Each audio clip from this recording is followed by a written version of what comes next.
Hi guys, and welcome back to part 2 of the International Report. Anthony here. Please remember to like and subscribe, and also click that notification bell if you're enjoying what you're seeing and want to see more. Coming up, here's part 2, the men, France versus England. So you know why we're here. It's the men's versus French side against the men's England side, and it's my match report in covering this game. Earlier today we did the women's team. I hope you enjoyed that video.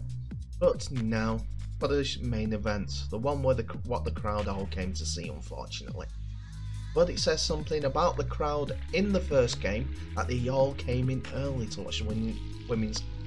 Well, most of the women's game, the crowd got bigger and bigger as the match went on. Don't blame them. It was a good game. England dominated, yes, but French women were showing some good stuff. And after a season of domestic rugby league, I think they'll be back to face England again in the World Cup, or face them as a pre-World Cup match, and there'll be more than a match for England next time around. But anyway, I digress. Let's go on to the men's team news, starting with the French team. So here we go. First of all, we have Marc Cucurella at fullback and Bergal from, again, a Toulouse side. Most of the team, well, all the team is a mixture of Catalans and Toulouse team, where we have Laguerre, Uzame, Mr. Mustache, Artem Morgs and Tony Gigot, Marion and Desiria, Navarrete even and Desiria forwards, with Marion at the hooker, and then we have Julian Sigueri and Gudemont from Catalans in the pack, which is mostly Catalans players. Cynic would say that most of these players have played for Catalan most of their career, and you would be right. But they're half with Toulouse, half with Catalans. Pelissier, Bouche, Sangere, Lecam, Rosa, Rouge and Escaré make up the bench, but they are noticeably missing Benjamin Garcia, who misses the game through injury, and the Catalans captain may be missed as he is tough for the go forward. Now for the England's men. Without Sam Tomkins, Niall Evalds plays at fullback, but Tom Davis of Catalans is on the wing. Rhys Lynn and Zach Hardaker in the centres, with Tommy Makinson on the opposite wing. Johnny Lomax and the debutant Jordan Abdul comes in for his first cap for England. Alex Walmsley and Mike Cooper are the forwards, with Paul McShane at hooker. John Bateman is captain, with his clubmate Liam Farrell playing at second row as well. And Morgan Knowles of St Helens playing at loose forward. And on the bench, Ben Curry, Ruz Leeming, Nikolai Jaletsky and Joe Philbin. The coach of England is Sean Wayne, and his opposite number is Lauren Fraserneau.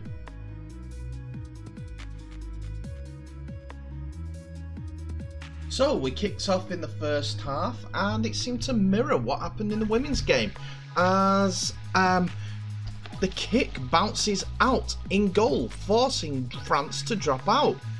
I have to make note, there has been a late call-up due to injury to the French winger, so Morgan Escaré starts instead. France's intensity, though, is there to be seen, but it's quickly quelled as a returning play by Morgan Knowles is pinged for a penalty, as Romain Navarrete hits him with a high shot, which causes a bit of a fracas, to be honest, as all the players start running in. Instead of going for the easy 2 early in the half, England decide to run it. A kick on the last by Abdul, is kicked into the under the post area of the goal line, which is competed for by Lomax and Corella, but the ball seems to bounce for Bateman, who just dots the ball down right to the posts. The referee calls it upstairs to see if it's a try or not, and the try is not given because Corella actually dots the ball down to give France another dropout, but saved the try. Returning the ball back, McShane finds Farrell close to the line, and this is the fourth tackle. And Farrell is one-on-one with Joseme, who doesn't put a good enough tackle in, and Farrell powers over for the first try of the game. We're early in the half, around about 3 to 5 minutes in, and Jordan Abdul scoops it up and adds the 2. England are 6-0 up. On the 8th minute, and also on the last tackle, Abdul puts up a massive bomb, with which Corella fumbles as he's going in for catching it, and England recover. France, though, almost get the ball back as Escaré's one-on-one tackle to defend his own line is, unfortunately for England, fumbled down to the ground before he could take off and run down the pitch. England gets a new set because of this, and they ship it right. And Davis goes in the corner with a spectacular try. A wow of a try, to be honest, if the ref gives this. What had happened is a lateral run by McShane puts France on the back foot, and he passes the ball on to Lomax, who in turn finds Evalds, who's joined the line from fullback as another offensive pivot. Evalds then finds Davis with a miss-out pass across the front of Reece Lynn, who runs towards the corner, dives for the corner, but with his body fully out of bounds, but in the air, he has enough time to reach for the corner and put the ball down. Right in the corner. I'm not kidding. It was wonderful. It was a wonderful effort. The referee gives it, and England are now 10 points to 0 up. The attempt to kick over is missed by Abdul, and England have had a fantastic start. We're now looking at the return, what France can do, and they decide to kick off short. But the kick sails out on the full, which gives England another penalty on the halfway. Getting to the French 10-metre line in return from this penalty, England switch the ball to the left of the ruck and create an overlap with Evalds and Lomax moving from the left-hand side of the screen as we're looking down on behind the French defence, from the left to the right. They both move over, and they've created a simple overlap. And the ball goes through Abdul's and Lomax's hands. Lomax could have scored himself, to be honest. He went in a little bit touch, but not really. But he unselfishly passes it out wide to Makinson, who scores in the corner. Simple dot down. No spectacular diver needed for this one. Abdul unfortunately fails to add the extras for this try, but the score is 14-0. So here comes another great try. Some excellent hands first by Walmsley for the offload just before it hits the ground on about halfway. Finds his club teammate Lomax, who in turn finds Reece Lynn. And between Lynn and Davis, they do a quick 1-2 pass in motion, which creates a lot of space for Lynn to just pass to Bateman, who has a 30-metre run into the try area, which He gleefully does, without being touched, and he scores right to the posts. Abdul adds the 2 for a 20 points to 0 lead. Off the kickoff though, the French go short again, but they get the ball back, and this in turn creates a great chance for the French. And they thought they were in the corner, as Morgan Escaré is going towards the try line, but there was just enough touch before Escaré could get the ball down by Makinson to force his right foot into touch. The French winger was very unfortunate, but it was good defending by the England left winger. After a great set by the French forwards, the ball is with Corella on the last, who dinks into the right corner again for the chasing Escaré, but the ball beats everyone and goes out of the playing area. At this point, we have the arm wrestle coming along, and as we come to the 31st minute, the arm wrestle starts, and, well, has been going on for the last 7 minutes, and Sangare needlessly gives a penalty away after the ball had gone for a late hit on Joe Philbin. Then they give a set restart in their own 20 due to a slow play the ball, which England attacked the short side with, going left, and Hardacre has got the ball in his hands and he's looking to pass to Makinson, but unfortunately it spills forward into the in-goal area, so even though Makinson dotted the ball down, no try. England are getting their pressure to tell more as a quick shift is being made to the right hand side, and at pace the England attack is going really well, but unfortunately Reece Lynn is under pressure by French defenders as he receives a pass, and it's given as a knock-on. On the 36th minute, a 6 again call and a late hit on Tony Gigot gives France position in a great position in the English half, and French get another 6 again due to an attempted England intercept that is knocked forward, and the 6'8" Lecan almost gets over. He's held up he's tackled a couple of yards away where you think he just needs to reach over. France get another penalty for an attempted ball steal in a multi-man tackle by England, and another 6 again as we're coming towards half time. But it comes to naught even though desperation plays are going about as the half time hooter sounds. That's half time. So what can we say about the first half? Well, on the French side, a lot of mistakes, a lot of lack of intensity after the high shot was called. So France have been on the back foot ever since and letting England attack in front of them, not going up to meet. But on the England side, Abdul's boot is causing France no ends of problems. Plus that wow of a try from Tom Davies in the right corner, and the Catalan winger. Oh, we got that down. Unbelievable. Unbelievable. Great try. So let's see how France come back. Hopefully they're a little bit better in the second half.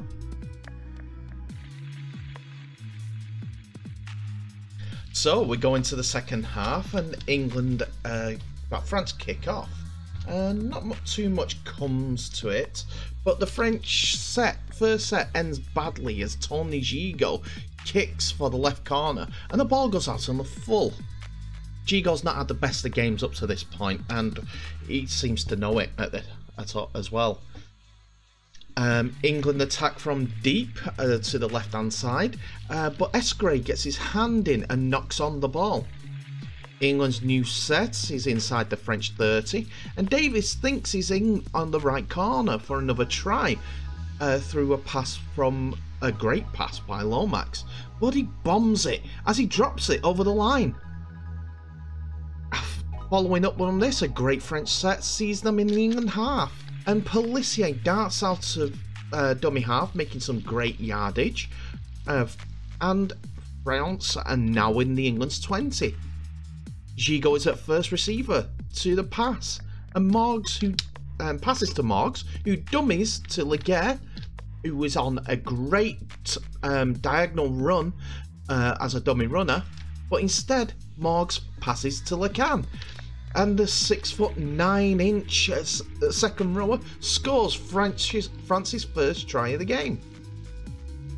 Corella unfortunately fails to add the extras, but straight after this, a French penalty from the kickoff occurs as England kick off, and it goes long, but Marc Corella has a presence of mind to step out of bounds so that it's caught like England have kicked out on the full.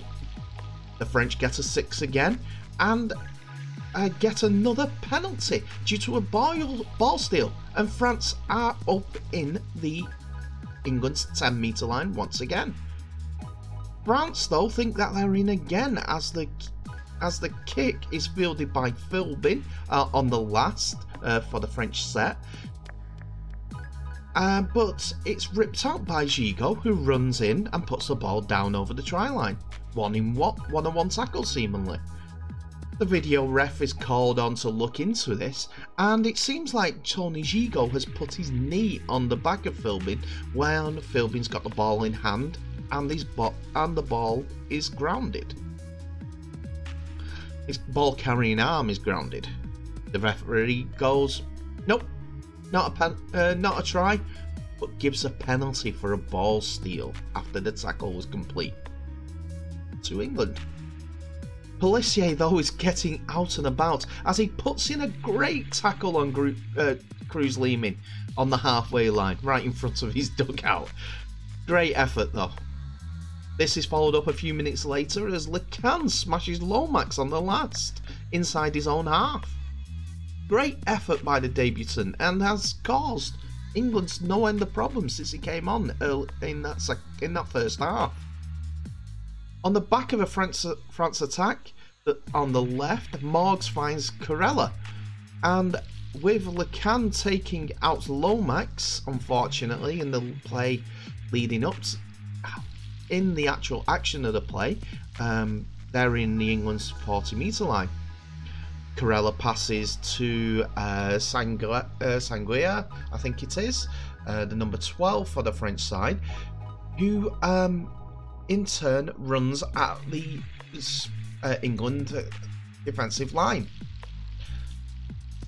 He is about to be tackled by Evalds, but unfortunately for Evalds, he dummies and steps inside Sanguia. It is Sanguia, who in turn thinks that he's going to score, but he's being caught by England's number 3, Reece Lynn, as he's running in towards the line. But he has a supporting runner, Corella. He's followed up his own pass to Sanguia and he puts the ball down.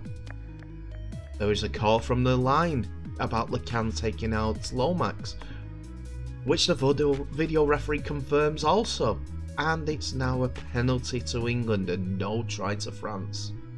Unfortunate, but it is a definite penalty. The referee, I must admit, Benjamin Casti, was brilliant throughout this game. Straight down the line. When he needed help and needed to make a decision, he took his time, thought about it, and then got the advice whether to award video ref or give the opposite decision.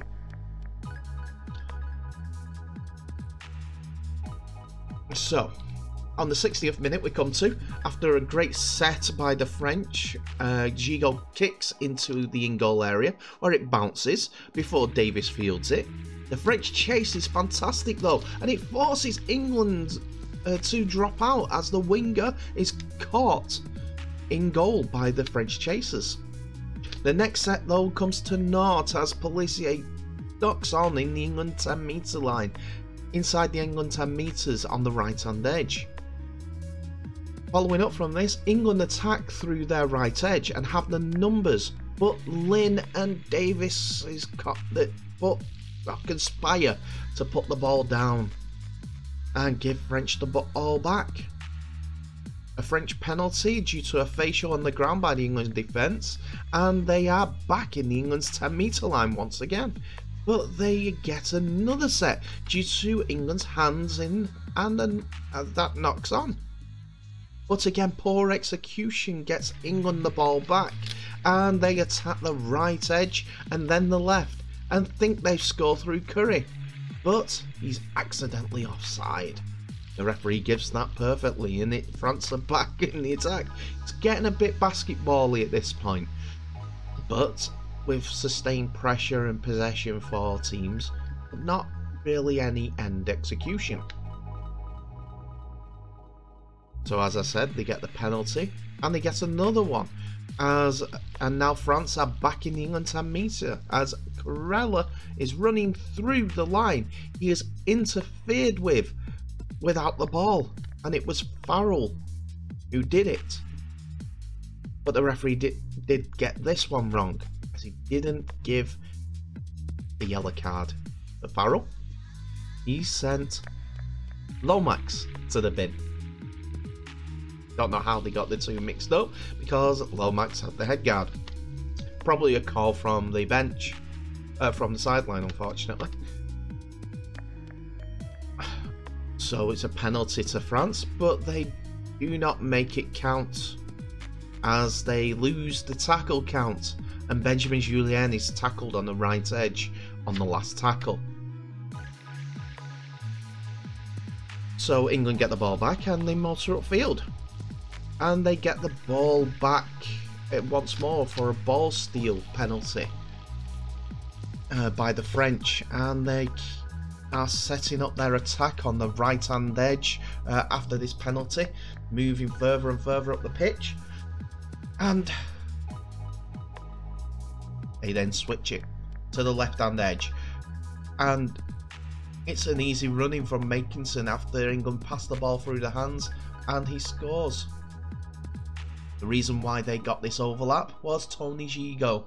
He ran out of the line trying to make a tackle, which he didn't make and wasn't in time for, but if he stayed in his line, he would have been able to help his defence out, as he had on the inside of him, on the outside of him, Morgan Esgray and Benjamin Julien. A 3-on-3 basically. When adding the extras though, Jordan Abdul hits the near post for the score, just to be 24 points to 4, as it's an unsuccessful conversion. France though kick the ball short, and they recover and set up an attack and get a 6 again, which helps them motor into the England 20-metre line. Pelissier darts out from a Morgs pass, and he's held up just short of the line. Morgs though is at dummy half and sees that Sangaré is free, and he runs in from short range for a try.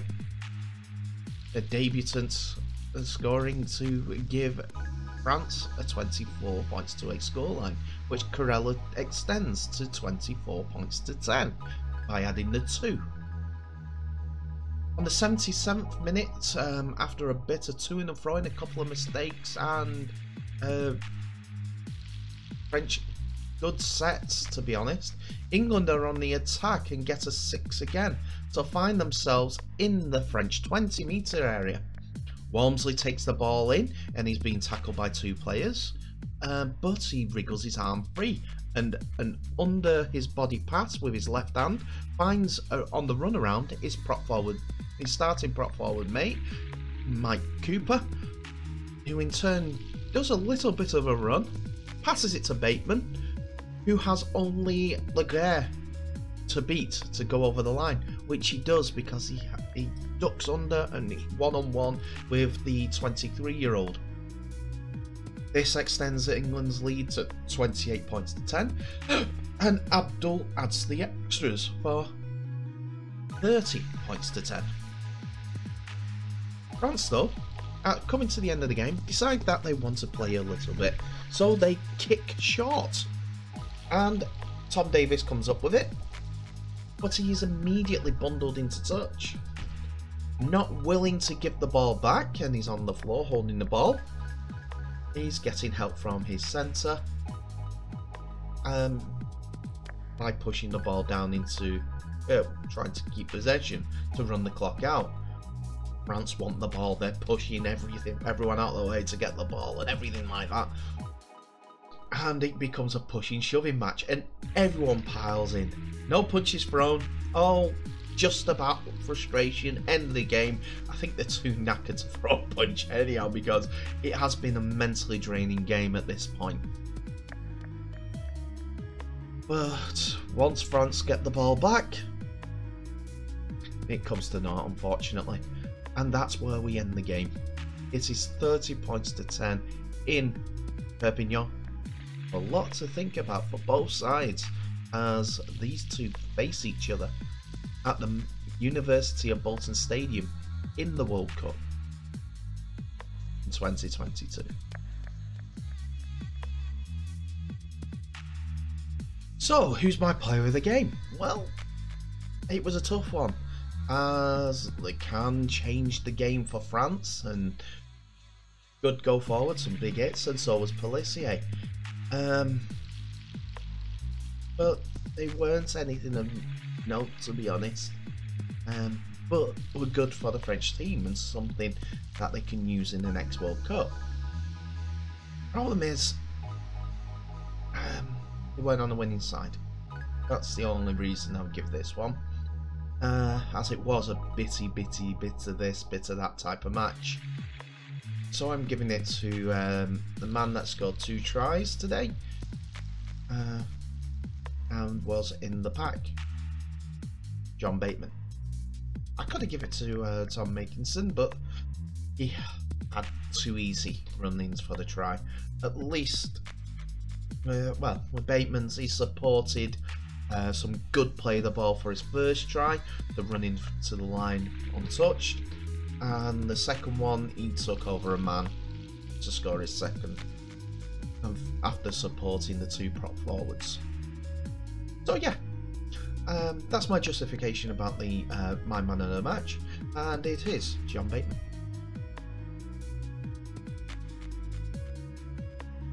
So that's it for another video, ladies and gentlemen. Thank you so much for watching. Please remember to like, subscribe and share this video worldwide. We need to grow our massive sport into even bigger proposition. Tell me what your thought is of the game, as it is the final Northern Hemisphere top tier game until 2022. It was an interesting game, but if these two teams can set up internationals mid-season or even end the season against each other, it will benefit the Northern Hemisphere. Even if they do an Anzac Test type of thing, beginning of the season, I don't know, a 3-test series, whatever, it will grow the game in this country internationally, also in France internationally. Australia and New Zealand seem to do it all the time. Why not them? Anyway, thank you so much for watching. Please remember to like and subscribe and share the video. Tag some mates in it. But in the meantime, stay safe. All the best. And I'll see you in the next video.